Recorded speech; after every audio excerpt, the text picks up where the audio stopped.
الحمد لله وكفى وسلام على حبيبه المصطفى أما بعد فأعوذ بالله من الشيطان الرجيم بسم الله الرحمن الرحيم ومن أظلم ممن منع مساجد الله أن يذكر فيها اسمه وسعى في خرابها صدق الله مولانا العظیم۔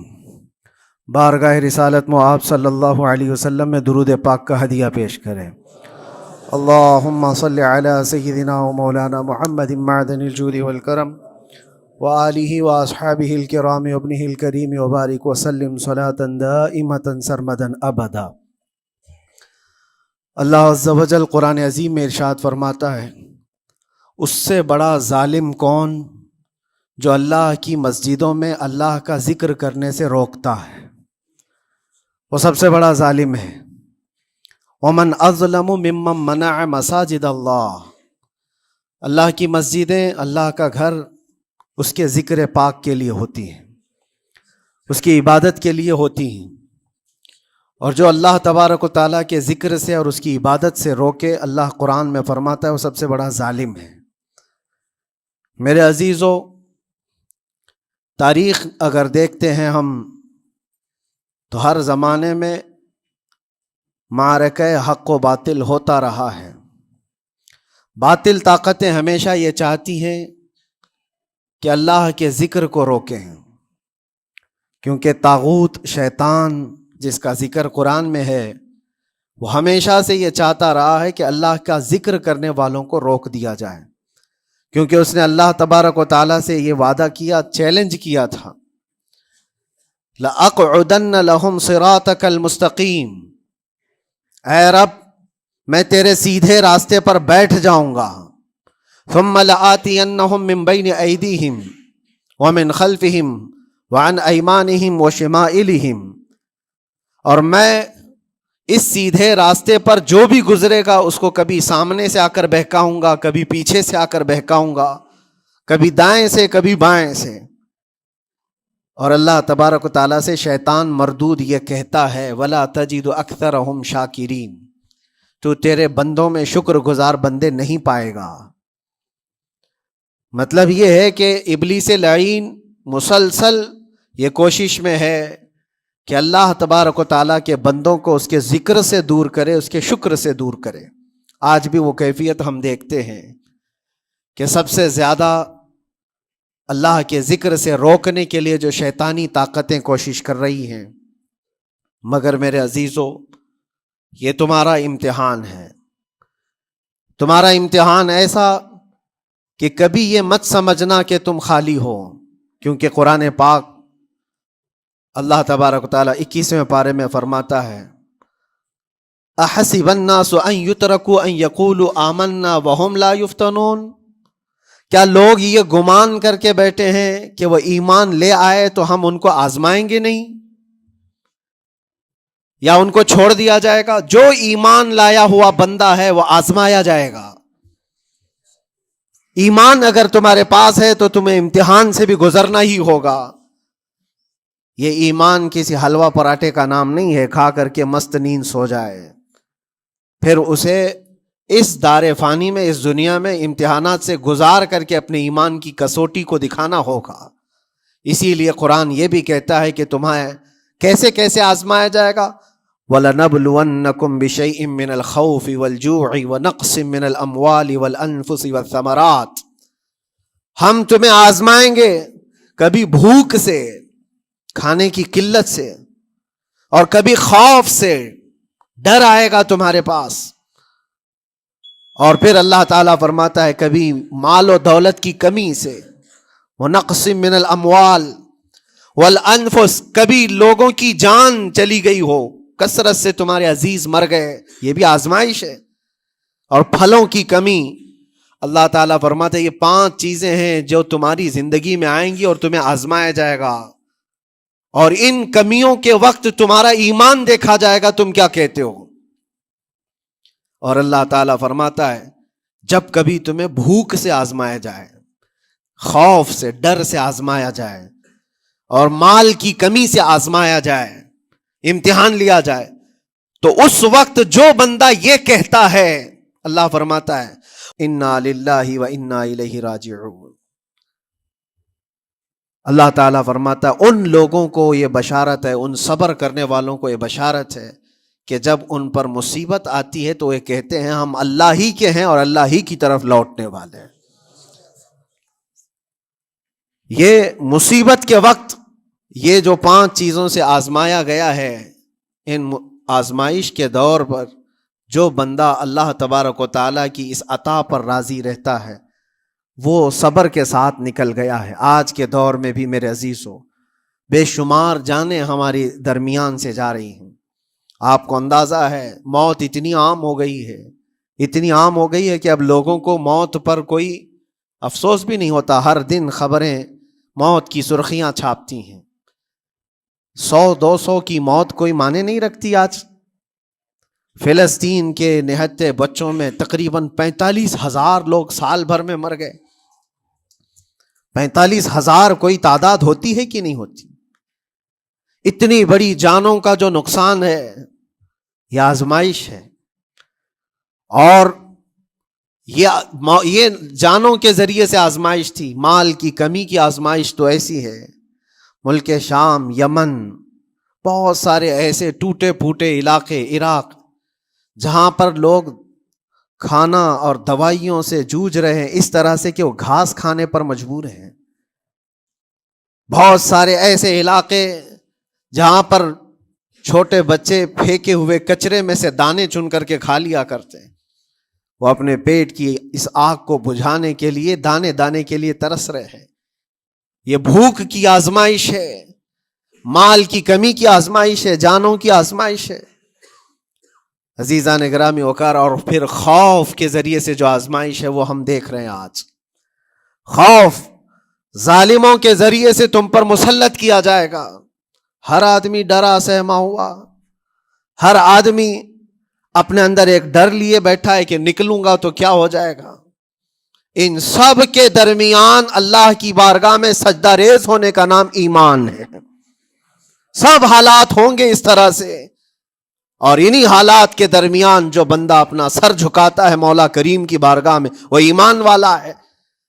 آؤ اگر ایمان کی کمال کی مثال دیکھنا ہے تو کربلا کے میدان میں کون کون سی آزمائشیں تھی۔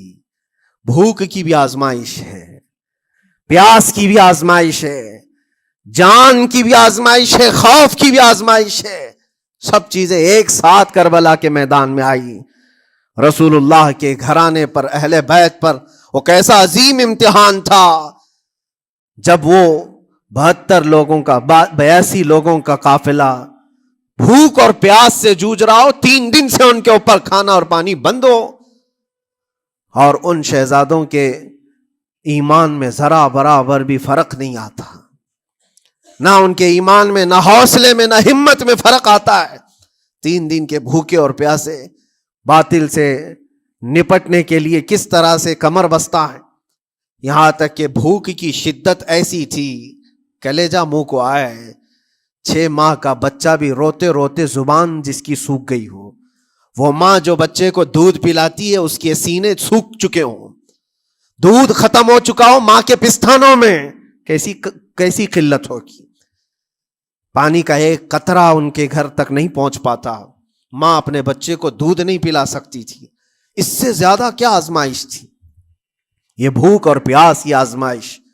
پھر جانوں کی آزمائش تو ایسی، اللہ اکبر، 56 سال کی عمر کا وہ شہزادہ عالی وقار، سیدہ کائنات فاطمۃ الزہرا کا نور نظر، امام عالی مقام سید الشہداء امام حسین رضی اللہ تعالیٰ عنہ، جب میدان کربلا میں لاشوں کو اٹھاتے تھے، کتنی لاشیں اٹھائی، کبھی بیٹے کی، کبھی بھتیجے کی، کبھی بھانجے کی، کبھی بھائیوں کی، کبھی عزیزوں کی۔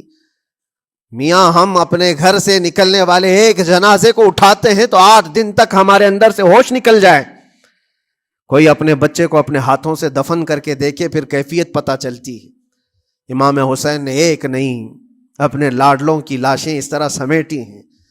ان کے جوان بیٹے علی اکبر کو جب شہید کر کے گھوڑے دوڑائے گئے تھے جسم کے اوپر سے، ٹکڑے الگ ہو چکے تھے، اس کو سمیٹتے ہوئے کون بیٹھا ہے؟ رسول اللہ کا نواسا۔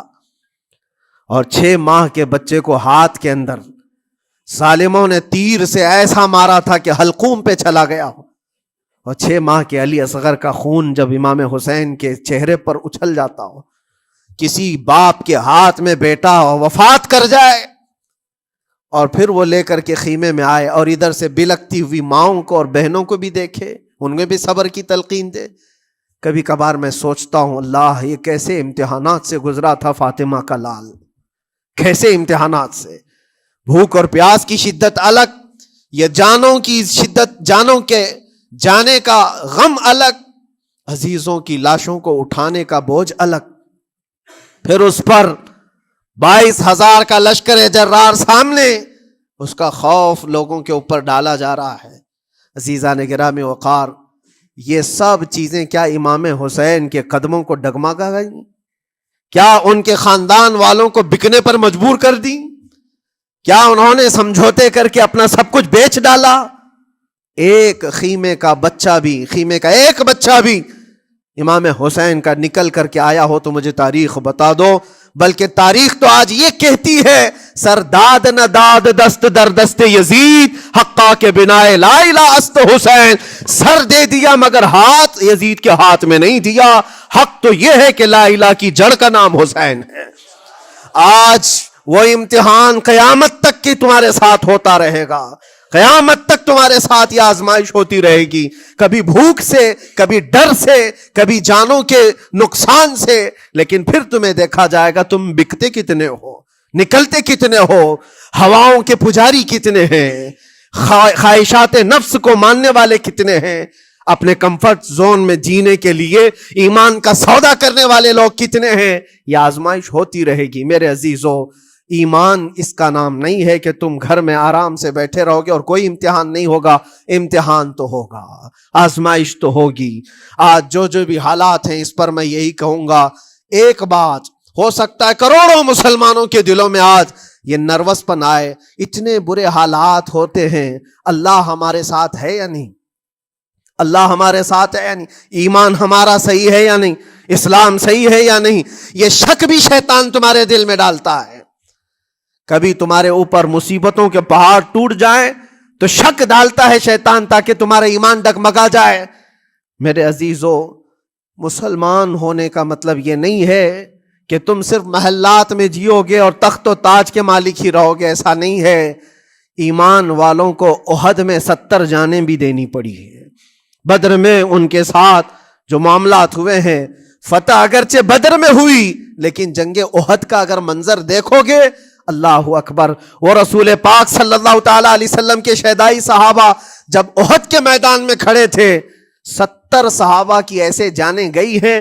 اگر میں تفصیل بتاؤں تو بہت لمبا وقت ہوگا. ایک صحابی ہیں حضرت انس بن نزیر، پورے جسم میں ایک انگلی کے علاوہ کچھ نہیں ملا، کچھ نہیں ملا. شہادت کی ایک انگلی سے ان کو پہچانا گیا. حضرت سعد بن ربیع، یہ ایسے صحابی ہیں جن کا پیٹ پورا پھاڑ دیا گیا تھا اور 12 نیزے مارے گئے تھے. وہ سید الشہداء امیر حمزہ بھی تو اسی احد کے میدان میں شہید ہوئے، جن کو بھالے سے مارا گیا اور چیر کر کے ان کا کلیجہ چبایا گیا تھا. عبداللہ بن جہش اسی میدان میں انتقال کیے ہیں، جن کے جسم کے 80 ٹکڑے کر دیے گئے تھے اور ہر ٹکڑے کا ہار بنا کر ظالموں نے پہنا تھا، ہار بنا لیا تھا جسموں کے. یہ سارے منظر احد کے میدان میں ہوئے. اور کون سے ایمان والے؟ وہ رسول اللہ کی اقتداء میں نماز پڑھنے والے، حضور پاک کے چہرے انور کو دیکھنے والے.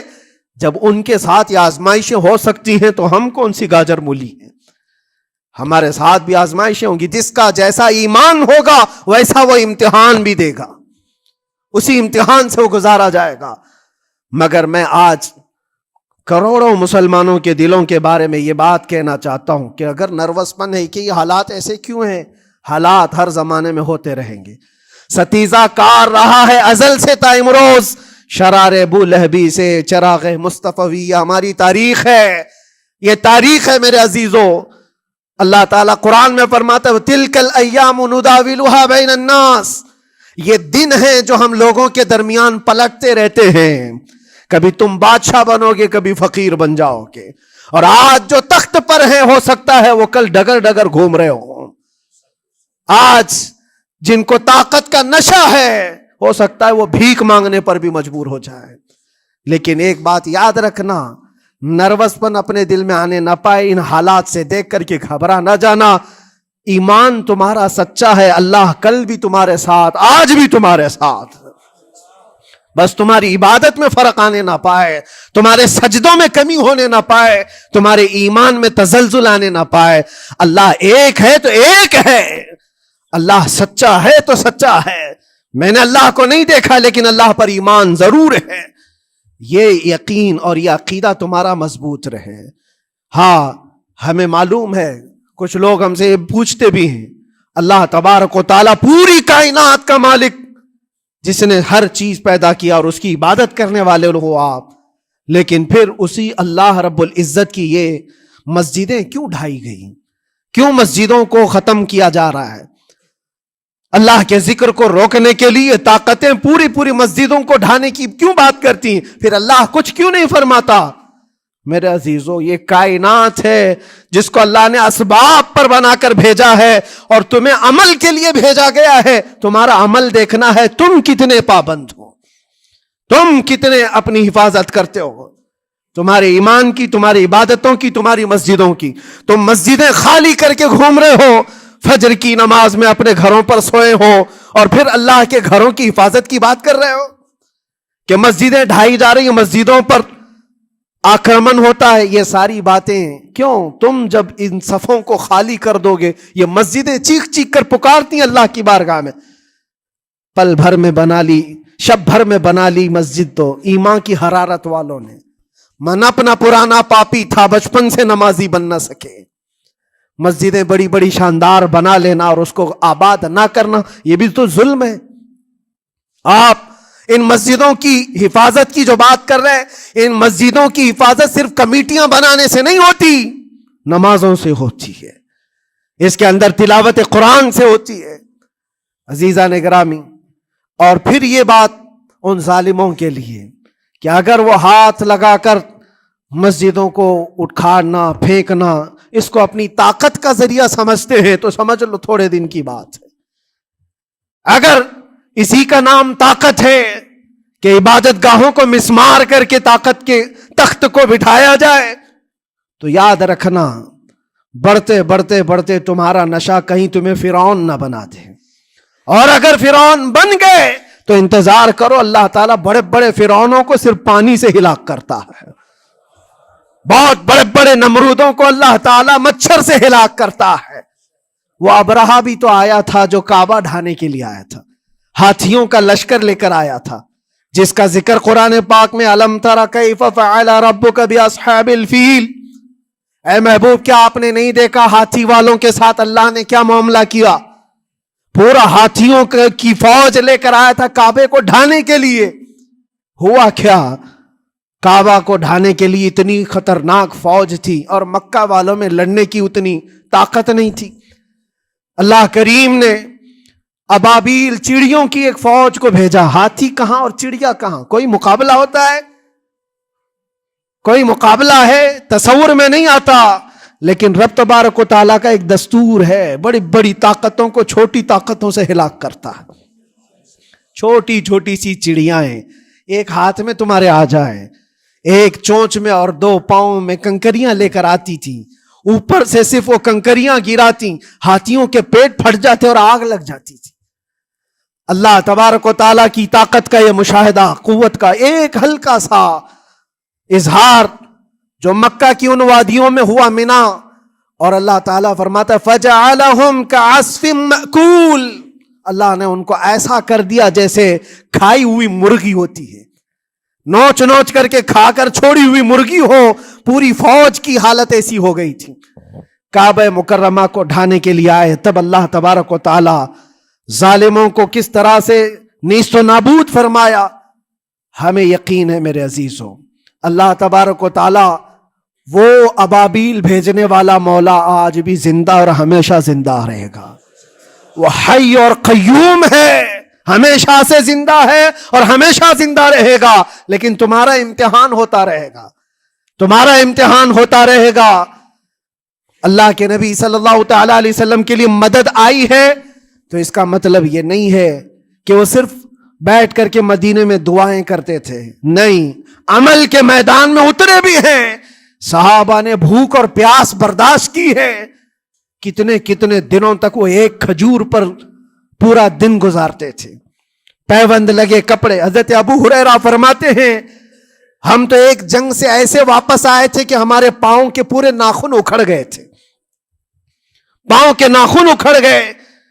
خندق کے میدان میں خود نبی پاک صلی اللہ علیہ وسلم اپنے ہاتھوں سے خندق کھودتے رہے، اور پیٹ پر پتھر باندھنا، یہ سب مشقتیں، اسٹرگل کیا ہے۔ پھر اللہ سے یہ دعا کیا مولا تو اپنی مدد بھیج دے، تو اپنے رحم و کرم کی بارشیں برسا۔ اور ہم یہاں مست کھا پی کر کے پھر دعا کرتے ہیں مدد آ جائے۔ تم نے محنت کون سی کی، کون سی مشقت کی؟ میرے عزیزو، اگر محنت و مشقت میدان میں اتر کر کرنے کا موقع نہیں ہے تو عبادتیں تو کرو اپنی پوری، اپنی نمازیں تو کمپلیٹ کر لو اور اللہ کو راضی کرو۔ اپنے گناہوں سے اگر وہ غضبناک ہے تو توبہ کرو۔ اور جاتے جاتے یہ بات بھی میں عرض کروں گا کہ آج جن لوگوں کو ایسا لگتا ہے کہ یہ کھیل تماشا ہے، ایک بات یاد رکھنا، کسی مسجد کے ختم ہو جانے سے یا مومن کے کسی کے ہار جانے سے ایمان کبھی ہارتا نہیں ہے، ایمان ہمیشہ جیتتا ہے۔ تھوڑی دیر کی تکلیف تو مومن کو ہو سکتی ہے، لیکن اس کے ساتھ ایمان ہے تو ہمیشہ سر بلند ہے۔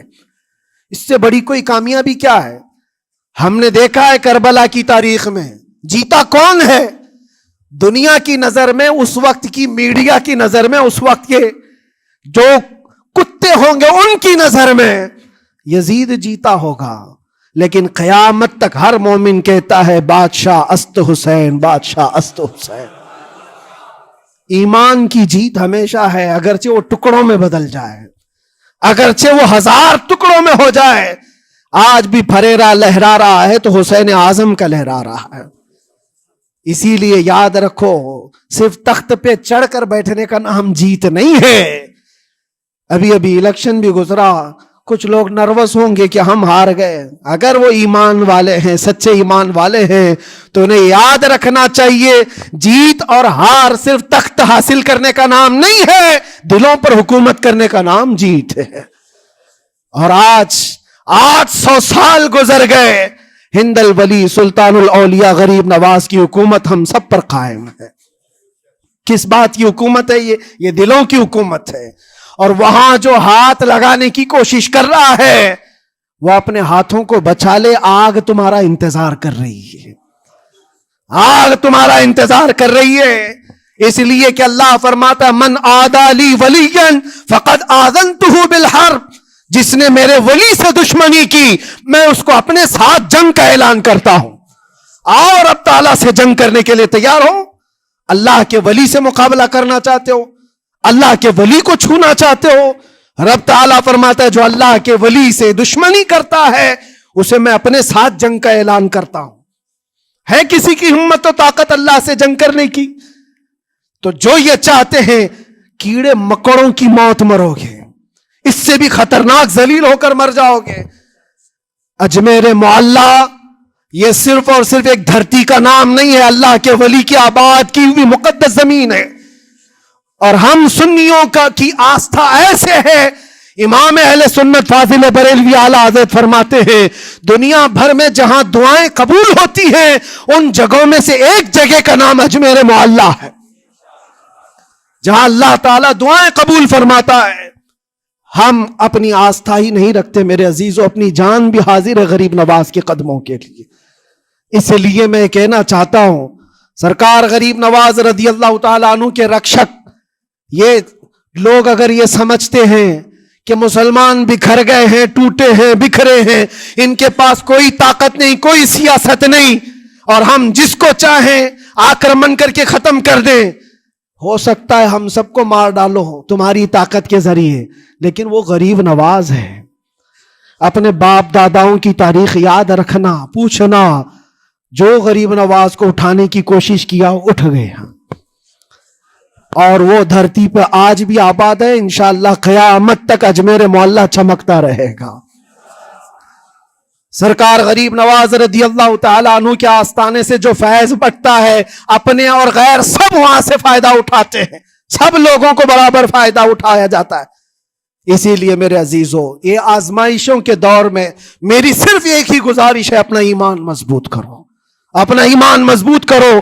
جیسی بھی مصیبتیں آئیں، طاقتیں آئیں، تمہارا سجدے سے سر دور نہ ہونے پائے، اللہ سے غفلت ہونے نہ پائے، تمہارے ذکر و اذکار میں کمی ہونے نہ پائے، مسجدوں سے دور بھاگنے کی کوشش نہ کرو، واپس آ جاؤ، اللہ کی رحمت قریب ہے۔ قرآن میں اللہ فرماتا ہے الا ان نصر اللہ قریب، آگاہ ہو جاؤ، بے شک اللہ کی مدد بہت قریب ہے۔ وآخر دعوانا الحمد للہ رب العالمین۔ السلام۔